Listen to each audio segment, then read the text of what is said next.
Hello नमस्ते साथीहरु, मेरो नाम टिकाराम मगर। स्वागत छ तपाईहरुलाई मेरो YouTube च्यानलमा। म चाहिँ नयाँ भर्खरको ब्लगर हो। सिकिरहेछु, गरिरहेछु बिस्तारै हरेक कुरा।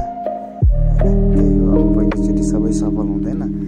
अब एकैचोटि सफल हुन्छ भनेर पनि भनिदैन। बिस्तारै गरौँ, हेरौँ।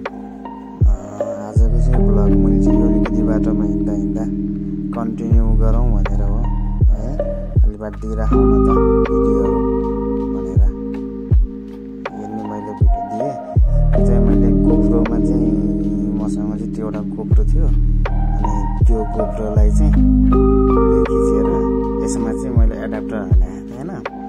अनि एडाप्टर नहालिसकेपछि उठेन क्या आवाज, भोइसहरू चाहिँ क्लियरै आएन। त्यही भएर नि मैले चाहिँ पछि हालेको यो चाहिँ त्यही हो। अब सबै कुरा अबहरू महँगो पर्छ। यो गोप्रोको चाहिँ महँगो पर्ने रहेछ। त्यो किनेर पनि के काम, त्यो किनौँ भन्दा नि अब त्यत्रो पैसा नि बेकारमा खर्च गर्नु मात्रै हुन्छ। पछि अब बिस्तारै यसरी नै यताउति गुन्द्रुङ गर्दै गयो भने त हुन्छ नि त। अलिअलि यसो तालमेल मिल्दै गयो भने बरु पछि चाहिँ होइन त्यसैलाई मात्रै भनेर टुक्क हुन्छ नि, त्यसैलाई मात्रै भनेर किन्न हुन्छ भनेर चाहिँ अहिले चाहिँ मैले खासै के गरिनँ। चाहिँ साइड दिँदैन ठुलो गाडी, पुरा सादा चल्छ क्या यतातिर चाहिँ रुटमा चाहिँ। अनि आनन्द आउँछ किन चाहिँ बिहानी पो यो चाहिँ उता गोदावरी जाने बाटोमा अलिकति थोरै हिँडेको, थोरै भने पनि अलिकति भने पनि भिडियो बनाएर चाहिँ युट्युबमा हालौँ भनेर। त्यही हो, अब चाहिँ मोबाइलमै गरिरहेको छु। मोबाइलमै गर्ने भनेको कस्तो अब मोबाइलमा हाल्दाखेरि यस्तो भयो क्या, अब त्यति राम्रोको भ्यू नआउने भयो मोबाइलमा हाल्दा।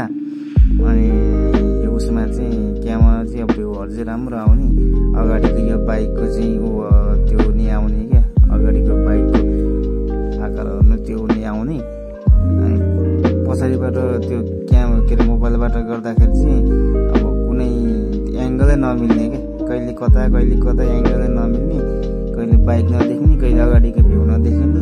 त्यही त हो नि सबैभन्दा पीडा नै। अब ल्यापटपबाट एडिट गर्न नि भनौँ भन्दै थियो नि आउँदैन। अब कम्प्युटरमा अब अरूलाई गराउँदै भने पैसाको मात्रै नाश। जम्मा 2 दिन एउटा काम गऱ्यो, केही न केही भन्ने एउटा बनायो, 2टा बनायो, हाल्यो, भ्युज आएन भने दिक्क मान्यो बस्यो। अब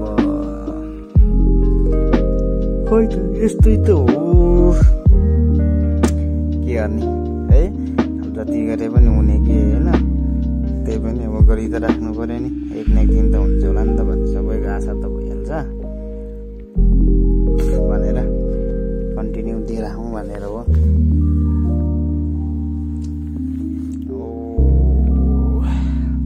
यति बेला चाहिँ ठ्याक्कै हामी चाहिँ यो उमा निस्किनु लाग्यो क्या, यो माथि थाइबको बाटो हो। एकदम क्लियर बाटो पनि आनन्दसँग हिँडिरहन मन लाग्छ कि यो बाटोहरू चाहिँ हिँड्दाखेरि। अलिकति छोटो भिडियो बनाइदिएको, नर्मली 40-45 स्पिड जान पाउँछ कि बिहानै पखेको चाहिँ। त्योभन्दा धेरै स्पिड गयो भने त फेरि अब यताउति दायाँ बायाँ बाटो आएर ठोकिनु पनि त सक्छ नि त होइन। त्यही भएर थोरै